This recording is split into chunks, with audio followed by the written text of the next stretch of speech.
it's Amy, and today in my kitchen, I am making a classic Christmas cranberry cake.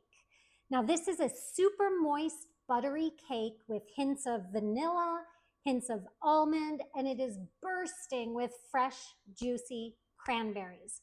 So let me show you just how easy this cake is to make. Let's get started. In a mixing bowl, you are going to add 2 cups of granulated sugar, and you're going to add 3 large eggs. Now, I'm going to beat this mixture for about 5 whole minutes, and this makes the mixture double in size.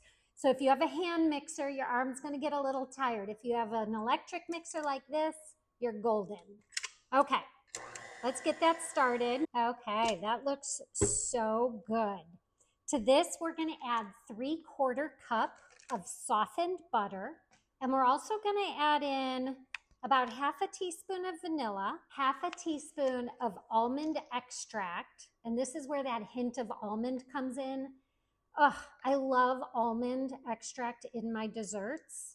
It just smells so amazing. And we're also going to take an orange and we're going to add orange zest. So I have a zester. This is a fine zester. And we're just going to take the top of the orange off. So just that really bright orange part.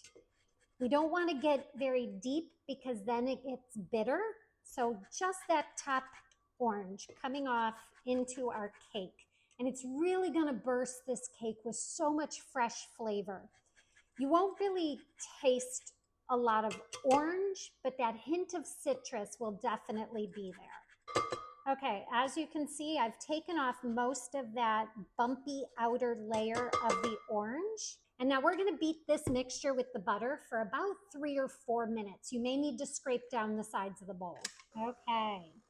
Now let's toss in those dry ingredients. We have 2 cups of all-purpose flour and 1/2 teaspoon of salt. And now we're going to mix this just until the dry ingredients are incorporated. So you really don't want to overmix at this point. I like to give it a good scrape because, as you can see, sometimes that orange zest likes to stick to the whisk here.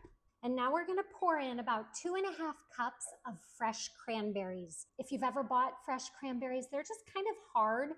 If you taste them, they're a little tangy, a little almost sour or bitter, some people might describe. But when you add them to the sweet cake, they turn out beautiful. So you're just going to fold those in. You don't want to mix with the mixer because they'll just pop all over into the cake. To bake this cake, you need a 13x9 baking dish.